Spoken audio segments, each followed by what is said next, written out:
What up, guys? Joe White here, and it has been a while. It has been a long while since I posted a video. I was going to take a break for the holidays, but over the holidays, about 2 days after Christmas, I came down with a cold, and it has been with me ever since. I've literally been sick all year. um, I'm getting better though, as I'm recording a video now. I've been on the road for 24 days now. Um, Actually, about 20 days, and all 20 of them I've been sick as a dog. Um, they sent me out to California, where I got even sicker. I then went up to Oregon and sat for 2 days in an ice storm, literally walking across a sheet of ice. Um, got out of there, went through all the way back to Tennessee, where I then proceeded to needlessly shuttle loads back and forth into Memphis from Arkansas because Memphis had gotten a lot of ice, and apparently they're not prepared for ice, so the warehouses down there are backed up 2 to 3 days and would not take any more loads. It's been a mess. But what else is a mess? And what else am I going to, or what else am I going to talk about? What I'm going to talk about here, the main topic for this video, is WrestleMania 40. There's a Sports Illustrated article out. Justin Barrazo of SI.com. He still has a job, apparently, with Sports Illustrated, even though I heard that they're cutting a lot of employees. But Justin Barrazo stated the following about Cody Rhodes' creative direction for WWE WrestleMania 40. Multiple sources close to WWE head of creative Paul Triple H Levesque have indicated that Rhodes will not headline this year's event, nor will he quote-unquote finish his story at WrestleMania. But there's still a new chapter to write with a marquee matchup to be had against CM Punk. The Sports Illustrated article listed CM Punk versus Cody Rhodes, Roman Reigns versus The Rock, and Seth Rollins versus Gunther as potential matches for the WrestleMania card. Twitter account at WrestleVotes wrote the following in regards to the SI story. Regarding the Sports Illustrated / WrestleMania 40 report, and after speaking to a few of my own contacts, I believe the following those three matches absolutely could happen in Philadelphia. However, the quote-unquote set in stone nature of the article is a little naive, I've been told. Source also relayed that WWE is happy with the report in general, or is not happy with the report in general, especially labeling it as sources close to Triple H, as if he'd be so open with this type of specific information. Wow. That's a lot to take in. Cody Rhodes versus Punk, which I had said when Punk first came back, that him and Cody should happen at WrestleMania. I believe I did say that it would not, I said it in an off the cuff joking kind of way that wouldn't it be a kick in the head to AEW that two of their biggest stars, well, their two biggest stars that they've ever had for that company, who have left that company, are going to be facing each other on their competition's biggest stage, on sports entertainment's biggest stage. As I sniffle, I'm sorry. Do I think now, looking at it now, do I think that needs to happen? No, not this year. This is typical WWE. And if I'm CM Punk, I'm sitting here going, okay, I got a couple more years on my bump card, so to speak, as the Matt Hardy bump card phrase comes into play. Does he have to main event WrestleMania this year? It could happen. Why can't he still face Seth? Why can't, and more importantly, why can't Cody? I get it. When the biggest star, the biggest actor in the world comes to you and says, I want to do it this year, when it should have been done last year, he's going to lose. I mean, let's face it, the Rock has been appointed to the board of directors, so anything can happen at this point. He could be, quote unquote, bitten by the bug. But the last two times he wrestled at a WrestleMania against John Cena, he got injured both times. So we need to think this through. You're now about what? 10 years older? 8 years older at least?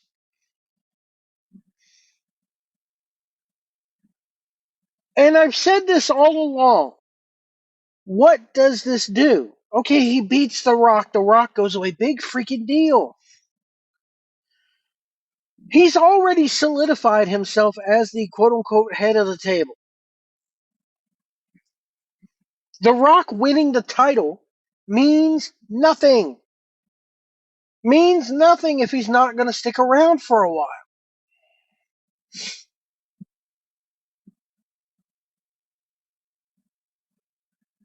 Cody, this is Cody's year. You know, and more things change, the more they stay the same. Look at CM Punk when he left. One of the biggest reasons why he left, besides the fact that he was hurt and broken and tired, was the fact that they took away his WrestleMania main event and gave it to The Rock.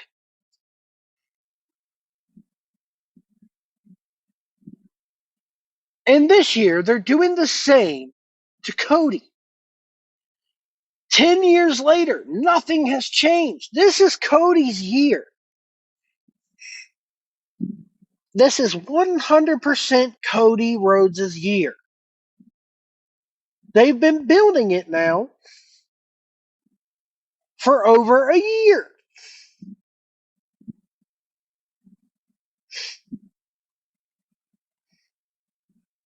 I've also said that if the Rock and Roman match is going to happen, I said it last year, it does not need to be for the title. The quote unquote head of the table moniker is the title.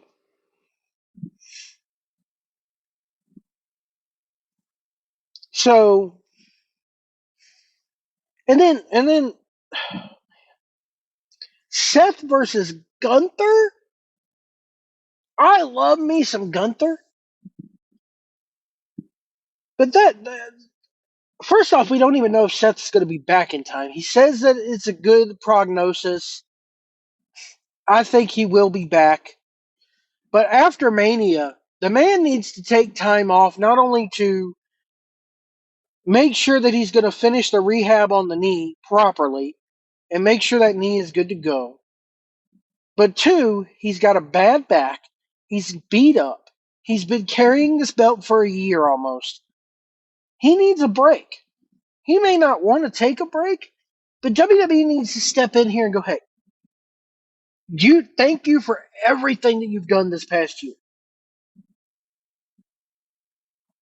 Thank you for everything that you're going to do for us in the future. But you need to go take some time off. We got plenty of other guys here who could carry your ball, and then you could come back and tear ass again. You can't be at the top all the time. And I love me some Seth Rollins matches. I'm not a big fan of the whole Joker dancing and the singing of the song, but I love the man's work.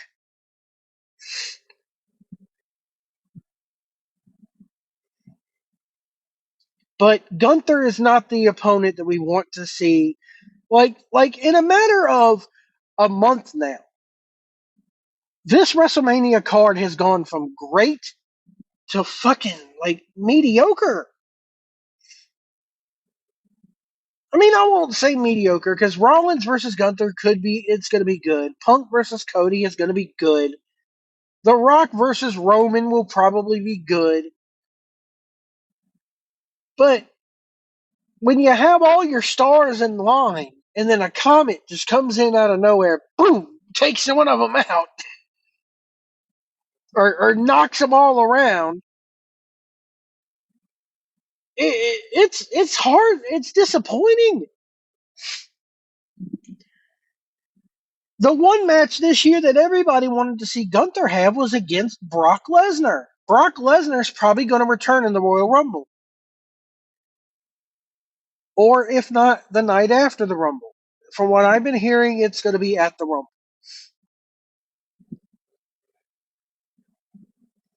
So,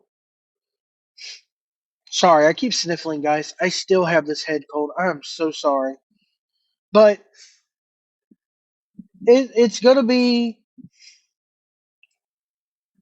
interesting. I don't want to see Punk versus Cody at Mania. That to me could happen at SummerSlam. Why can't we have The Rock versus Roman versus Cody in a triple threat match? Is it the one-on-one match that we want? No. But again, that head of the table moniker, you could save that for SummerSlam. Or it should have happened last year. Why couldn't they go, hey, Rock, we know we're grateful, but you should have done this last year. This is Cody's time. Cody has been here for the last 2 years now.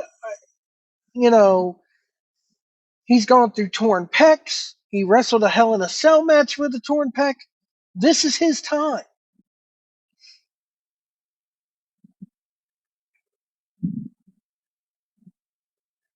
Sorry, guys. If you're hearing something in the background that sounds like a motor running, the refrigeration unit on my trailer is running. Taking a load of ice cream out to Vegas. So, got to keep that ice cream cold. Klondike bars.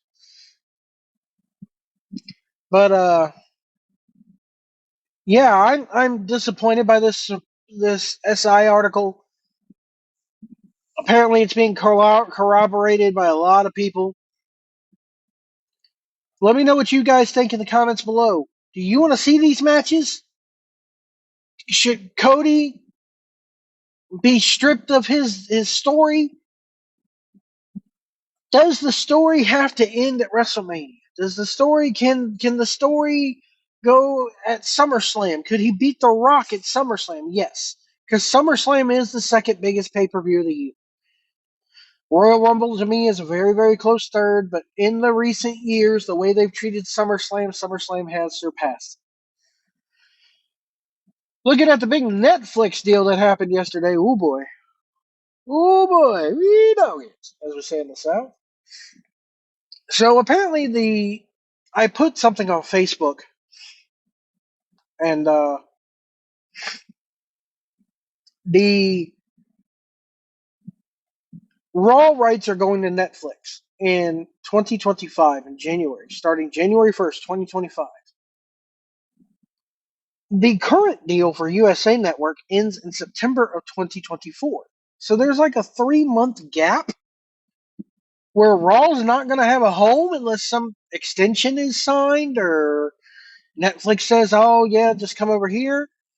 I'm curious to see how the show will look on a Netflix. It's going to be weird, man, not seeing Monday Night Raw on USA Network. I know there was that little 3, 4, 5 year period it was on TNN/Spike, but it's going to be weird, man.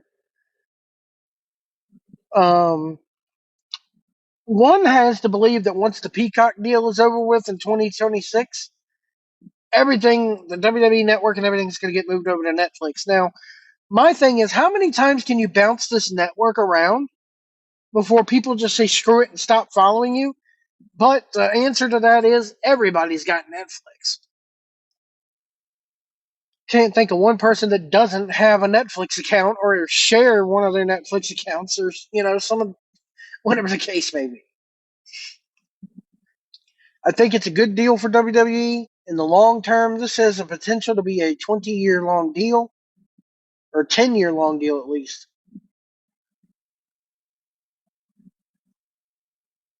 It caught me by surprise because everybody was saying Amazon or FX. Amazon or FX were in the front runner. No one even discussed Netflix. Hell, WBD was a bigger rumor than Netflix was. So it's a shocker. It's quite a shocker. The international deal in Canada, basically all the international territories except for India, is going to Netflix. Rogers Cable in Canada is going to be impacted by this because ever since the inception of the WWE network, Rogers Canada, which is like their version of Comcast, it's like the big cable service up there. They've had a dedicated WWE network channel, and then you could go into an on-demand menu and look at all the other on-demand stuff. But they had an actual channel built into their cable system that ran the WWE network programming all day.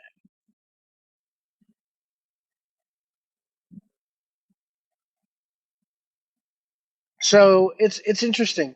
Everything is so, oh man. Yesterday, I woke up yesterday morning. I hadn't even watched Raw yet, and I woke up to like these two stories with The Rock and the the board of directors, and now the Netflix deal, and it was like a 1-2 punch, and I'm like, plus then you had the Cody and Punk promo from Monday night, and I'm like, what is happening today? It was like Bizarro World yesterday, man. Anyway, if you see a big rig on the road, give us plenty of room. Do not tailgate us. Go the speed limit. Let us over if we need to get over. If you can't see our mirrors, we can't see you. We'll see you down the road.